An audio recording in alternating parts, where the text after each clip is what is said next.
Awesome. Thank you. It's going to be fun. So, yes, my name is Toyin. You met Siri. Feel free to call me Coach Toyin. I train entrepreneurs and I also train government officials when it comes to international trade development and trade policy as well. So, in general, I talk about wealth creation strategies, and entrepreneurship definitely is a vehicle for creating wealth. When it comes to wealth creation, we have wealth management, right? On and on and on. But the beginning stages of being able to attract wealth and build systems that will help you generate wealth. That's where entrepreneurship sits. And then definitely we have the national government policies on and on. So I play in both of those areas. I also host international trade summits and I sit on the board here in Illinois that is all about advancing US exports. So, okay, let's get right to it. Employee versus entrepreneur's mindset. I happen to have spent over a decade in corporate America. My last employer was Walmart at the headquarters of Fortune One, world's largest retailer, world's largest company, serving as a strategist, the merchandising, technology backbone, on and on and on. So in a way, I've always listened. I'm one of those people that was a die-hard fan of the corporate world. Like that was my stuff. That was it. I was very good at it. And then a couple of years ago, I left. My dad had passed, and I wanted to use my life differently, and I wanted to have greater impact. But that's not really what I want to talk about today. I'm just trying to say I get it.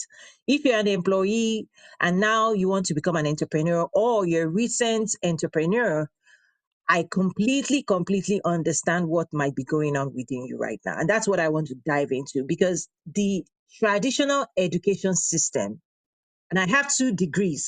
I have a first degree in mathematics, I have a second degree in information system. Listen, I was all prepared for the corporate life.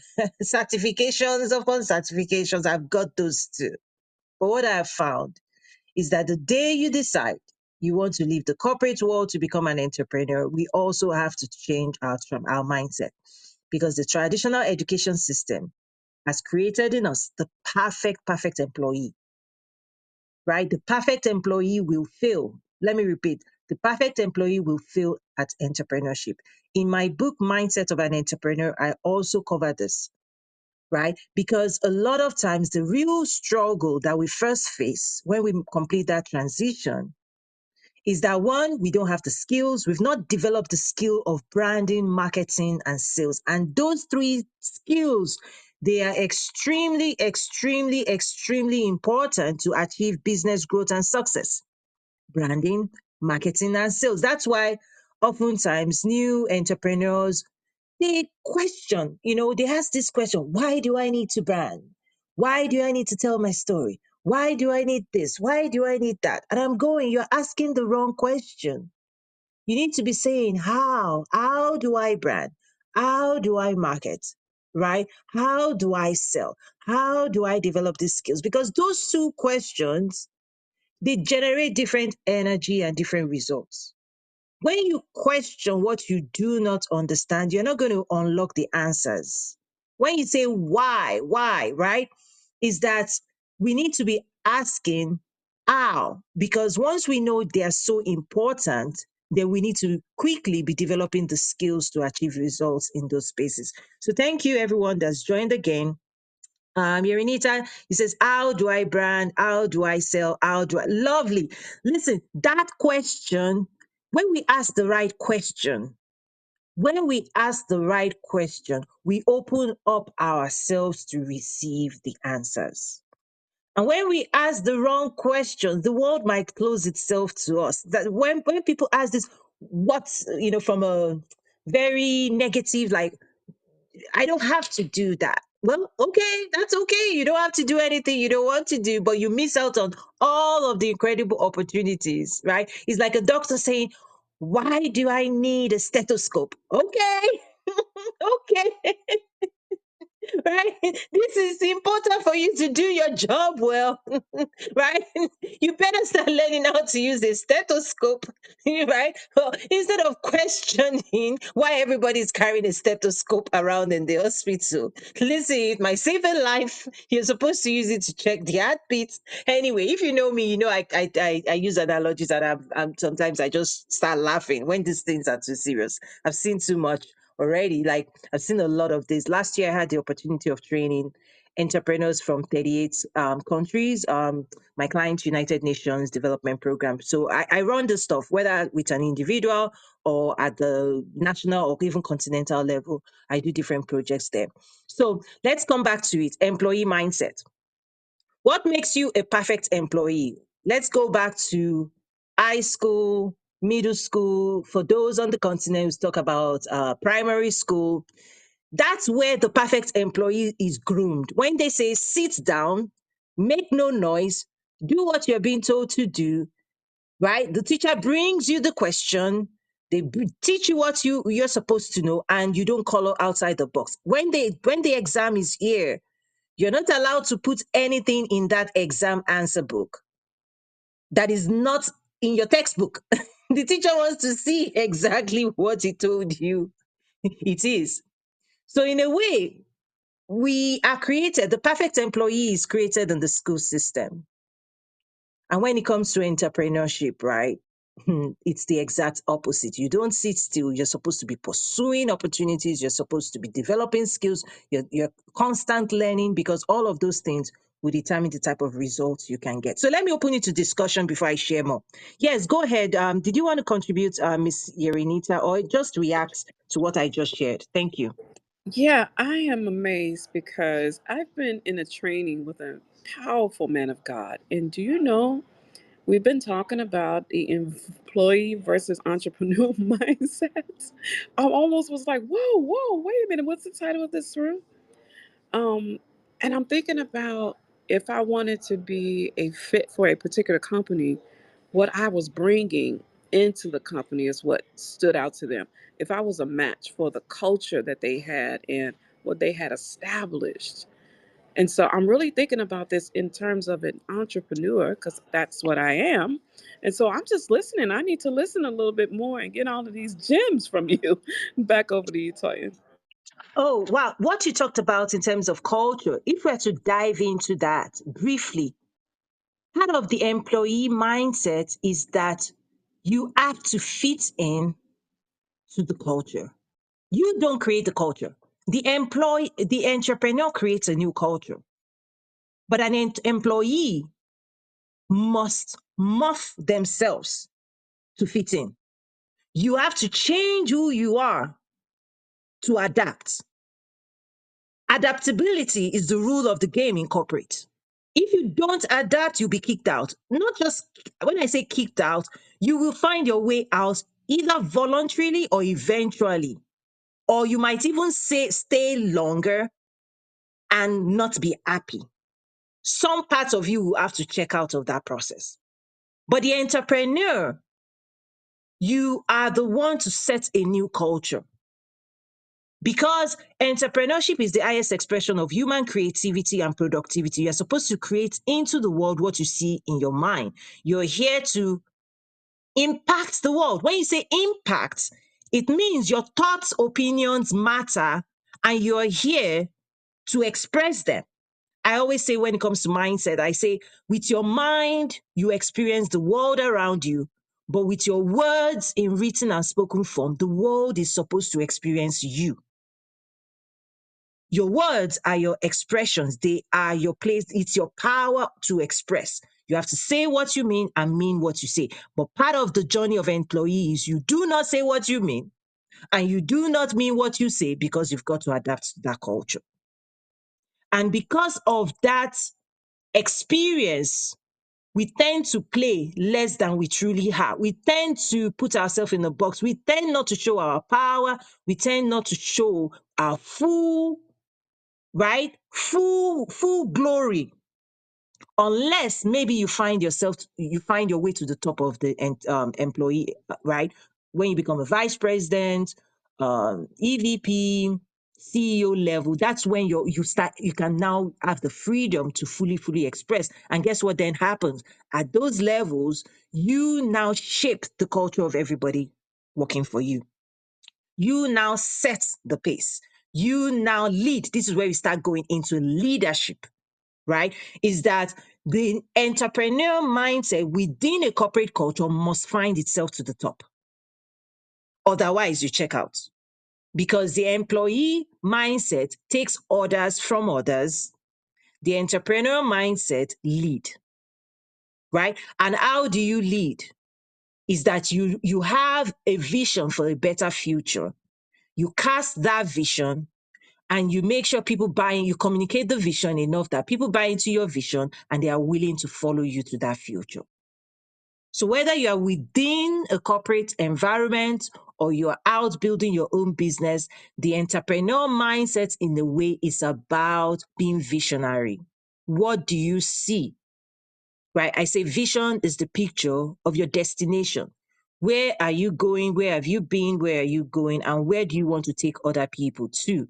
And if you're a business owner, it's similar. Your product and services is supposed to help other people arrive at a new destination they could not arrive by themselves. Your product and services are there to deliver new impact in the world. You assert yourself, you make room for your thoughts and opinions through your words, through your book, through your product, through your services, is that you are here to unpack yourself. But here's the key. I want to also open it up for those on LinkedIn. If you'd like to come up to the stage, please feel free to raise your hand and join. And then on Clubhouse, feel free again to raise your hand and join. Thank you for being here. Yes, I see Miss Yerinitsa says adaptability. Yes, yes, yes. Yes, there's a positive side to adaptability and there's a negative side to it. I'll be honest with you, right? Yes, we can adapt voluntarily or mandatory. Which one do you want? Right? Is it forced on you or did you choose this path for yourself? Ultimately, the place of freedom and liberty is what the human seeks to have. That's the ultimate human expression, is that we are all seeking freedom, freedom of our ideas, freedom of thoughts, freedom of right everything. That's what humans want. And if your workplace gives it to you fully, absolutely fantastic. If not, you have to still know there's a side of us that is always going to be wanting to be free. Yesterday, during a radio interview for my book, I talked about the lion in the zoo versus the lion in the wild. Is that both of them have to carry the same DNA. But the lion in the zoo, right? Breakfast, lunch, and dinner is served continuously. And what does it mean? There's a dormancy. It's not that you cannot pursue. It doesn't mean that you don't have in your DNA the power, right? It keeps roaring within you, but there is no expression of your power and influence in the world for the lion in the zoo. But the lion in the wild is free to pursue, to catch, but guess what? It comes with its own risk. So living free, living the entrepreneur's life comes with freedom, but also comes with greater risk, right? Greater risk. But here's also what's important. You develop the skill to survive over time.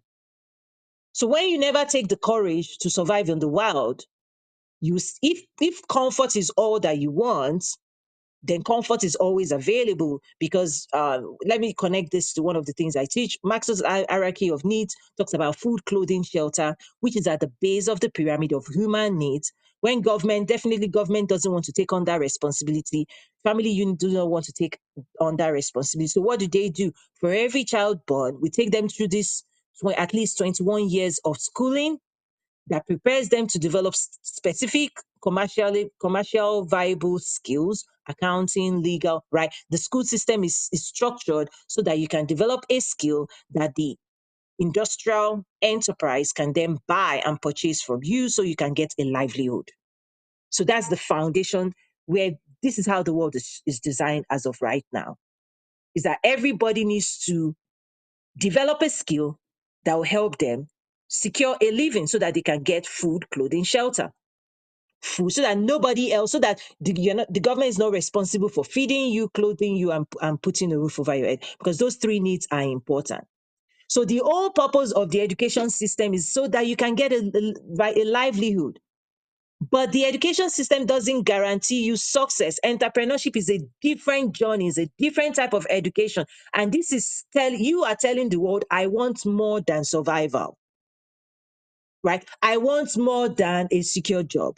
I want to unleash and unpack all that God has given me. I want to contribute my ideas into the world. I want to create. I want to be fruitful. For those who are believers, I want to be fruitful. I want to multiply. I want to, right? That is another journey that is beyond survival. It is about thriving. It's about fulfillment. It's about legacy. It becomes about impact. It becomes transformation. That is a new, entirely different journey, and it requires a different mindset. Let me open it again for reaction. I know I can go on and on because I teach and coach on these things. So yeah, Miss Yerinita, anything jumping at you or anything you want to respond to?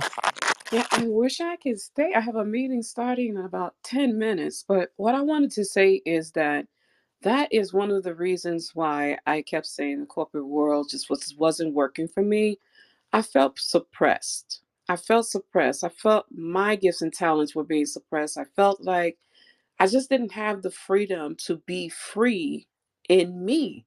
And I was like, this is only going to work for a little while, but I have to be able to create what I want to see in this world. And that's what I'm doing. 18 months into this entrepreneurial journey, and it's not for the weak. I can tell you that. It's not for the weak, but I'm enjoying being able to be in control of my life and then creating something where others can come into and be themselves without feeling like they are confined, right? When you said adaptability, I was like, whoa, yeah, that's exactly what I had to do out there. I had to do it their way or it was the highway. So this is really, really good, Toya, and I'm going to come back to listen to the replay later on. Please go on, Miss Erin. So yeah, nice to be here again, and it's been great listening to you all afternoon. As usual, full of great nuggets, inspiration, and all that. My contribution will come from getting a balance. And what do I mean by getting a balance? You're coaching us, you're helping us become better entrepreneurs to push ourselves out there and find out interests and develop them and run with it, and and every other values come with it. And then what are some of us that find ourselves in an environment where we're actually able to express who we want to be, but yet we still don't own the business? Yeah, do you understand what I'm saying now? And it happens really because they always say everybody cannot be an individual entrepreneur. If not, nobody will work for anybody. But at times, there are environments where you find yourself and you find that you're able to express your gift. You're able to create values just like an entrepreneur would do in his or her own personal environment. And then you now want to demand for more, like maybe having a share or eventually becoming partners and all that. How do we get that balance? And I would describe to you, in the media world, they treat their creative directors and creative people like partners, but they're usually on salary or percentage of whatever briefs they do so well. Do you understand? But so they don't own the mega company because the media companies are big, but they keep these creative people, semi entrepreneurs, and they keep them happy. So in the long run, how do you hold those ones down for life? I mean, that would be okay. Let me give an example that is so clear to everyone now. I'm in England, and you heard what happened to Lineker. Lineker happens to be someone that talks about football for BBC, and he's been doing this for ages. He's so good that he's so indispensable. For what happened in the last 1 week, an ordinary person will have gone fired, career ending. They still call him back. They even apologize to him because he's so good. So within the enterprise, BBC is actually an entrepreneur on his own. Mm-hmm. So how do we seek out those opportunities? So for some of us that are not able to launch out, I had that conversation with you earlier before last year. For some of us that are not able to completely launch out because of some other hindrances or limitations within the system where we find ourselves, but the opportunity for such kind of growth within growth, how do we get that balance? Oh, I love this question. I hope, Miss Chrissy, you can still hear me, correct? Yes, I can hear you. Thank you. And I hope you heard that question. So thank you. So this is how I'm going to respond. The first journey is inner peace. The first journey for every person is to make sure that you are at peace with your own soul. That's the first journey. The first journey is not external. The first journey is internal. Do you hear yourself? Do you hear the cry of your heart? What vision do you have for yourself? What vision do you have for your future? Right? I'm not here to offer that to anybody. It's something you offer to yourself. Within each person, you have dreams, you have hopes, you have aspirations of what you're supposed to be doing and who you're supposed to become. You have a picture of your future. That's the first journey. Whether you're an employee, whether you're an entrepreneur, there's something inside everybody that has a clear view of your greatness, of your glory, of the highest, fullest expression of yourself. When all is said and done, you actually know who you are, who you're supposed to be here on earth. So that's the first journey. Now, the journey here on earth is, will you make that happen for yourself? And how do you make it happen? What journey are you going to navigate to make sure you arrive where you're supposed to arrive? It's a spiritual journey. Now let me break that external journey into two. There is a journey of creativity, of expressing in the world who you are. The second journey is the journey of livelihood, money, right? If you chase only money and on that journey you lose yourself, you won't be happy when you arrive. There are people who also chase only who they are, but they don't chase money and they are still lacking in resources. My own recommendation is to make sure is how do you do both? How do you create and be able to commercialize your creation? You can give it away and create a not-for-profit. You can contribute in the world and serve other people for free. That's amazing. You'll be fulfilled if that is the vision you have for yourself. If that is how you're called to contribute.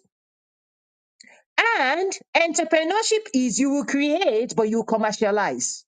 You will sell your creation. It will still add value, but you are asking the world to reward you, right? So, for example, my Entrepreneurs Academy, it's an offer for a future for those who want to learn how to build businesses and they don't want to spend 5 years figuring it out and all the stress and pain. My lessons will guide them to success. It's just like if you want to be a doctor and you want to become a doctor by yourself, that's okay. Or you can enroll in a school. So, to your specific question, you can be an employee, and if you find yourself in that system that is allowing you to be fully creative, you've got a win-win in your hands. If they are rewarding you to your heart's satisfaction, again, that inner peace is the game. Because people can be rewarding you, but you may not be happy with the financial reward, meaning you've not expressed yourself, you've not created, you still have things undone within you. So the money really is not making you happy. But if you're creative and if you're contributing and you're experiencing joy at your place of employment and they are rewarding you with good pay, good equity on and on, shares and all, and they are making you happy, listen, that's a jackpot. You've got creativity and you've got your reward system all put together to your heart satisfaction. Now, let me bring in another component. Your heart satisfaction is your place of hunger. If you're hungry for little and you're satisfied, praise God, you're fine. If you're hungry for limited impact, and they are giving you something, you may not be dissatisfied because why? You believe within yourself that you can go out into the marketplace and you can be rewarded better. After all, that is why the employee keeps going from company to company. You want better pay, you go to your boss. They don't pay you, listen, you pack your load, you shop around. The entrepreneur also shops around in a different way. Is that your hunger guides you to your place of reward. Your hunger. If your hunger is big, you pursue big. If your hunger is little, that's okay. You'll be easily satisfied. And there's nothing wrong with it. There's nothing wrong with employee mindset. There's like I shared. I've got my own degrees and degrees, and I was a perfect employee at one point as well. Nothing wrong with it. The key is, are you at peace? And are you getting the reward you believe you want for your life, for your legacy here on earth? Those two answers, nobody can answer it for you. It's the individual that pursues, because those two things needs to be guiding what the individual is pursuing. And all I say in my school is, if your own pursuit is aligned to the world of business, then I can help you make it happen sooner versus later. That's my own promise, but I'm not here to tell you what will bring you peace or what reward will satisfy you. Each person is so distinct, as distinct as their DNA fingerprint. So that's how I would respond, is that personal journey of aspiration, right? And also what you think you deserve and you want out of the world. You get to control and decide that. Nobody gets to decide that. Chrissy, do you want to respond or react to what I just shared? Absolutely. I absolutely love your rooms, Toyin. And I realize that entrepreneurship for me started because I didn't want to work for anyone else. I definitely had a problem with authority and someone telling me how to work or when to work. And so for 15 years, I was a freelance photographer, just hoping people would book me because my work was good, but I didn't have the entrepreneur mindset behind building the business. I was just like, I'll just go be creative and someone will see me and I'm going to be famous or whatever. I'll be booked all the time. And so I flopped in entrepreneurship for many years, learned a lot of lessons. And then when I switched over to tourism, um, I then realized that the theme of my entire life was always doing something for other people first before my needs. And so for the first 3 years of the business I have now, it was always to serve other people even at the sacrifice of myself. And I hit burnout. I finally hit burnout. It's definitely needed and necessary. And it took the last 2 years of being able to sit in this pandemic with myself and learning that this business is something I absolutely love doing. Once I'm active and I'm out with guests and giving them the experience that I want them to have with me and with my city, I absolutely love that part. And so your rooms have definitely helped me, and this conversation has helped me realize like the amount of room I have to grow based on the amount of impact I can see my business having on my local area and beyond. It's really beautiful. So that's what I got from this. It just helped I love it. summarize. It helped me summarize everything that I've been unpacking in the last 3 years. And I know you said in the last room, like, if something happens when you get to year 5, and that's happening for me. I feel like I'm out of the toddler stage and Mhm. my business is growing up. So thank you. Yes. Yes, and the biggest part of this is about value.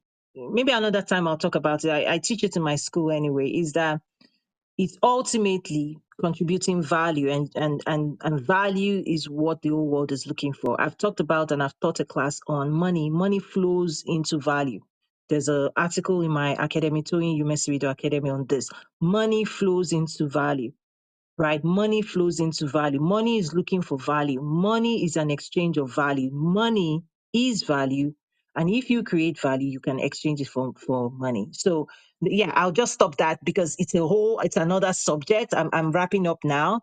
But the resources are available at toyinumesiri.academy. I invite you to join my business school and community as well. The link is up above on Clubhouse. And then for those on LinkedIn, I believe if you go to my bio, you find it somewhere. My website, toyinumesiri.com, and then the school is toyinumesiri.academy. My first name, last name, .academy. If you put that in the browser, it will lead you there. So you're invited to join us.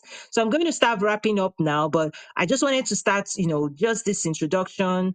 I'm going into studio. The reason I'm closing out is I'm going into studio. I have a TV show based on my book that I run here in Illinois as well. So I need to go get ready for that. But thank you everyone that has joined. Keep smiling, keep shining, keep pursuing your dreams, and make it happen. God bless you all. I'm going to close out now and see you again Thank around the you. corner. Thank you, Miss Chrissy. Thank you, Lydia, Mojisola. Thank you, Tino Tenda, Peter, John, Ukeme, Saravanan, and Miss Aaron. God bless you. Bye for now.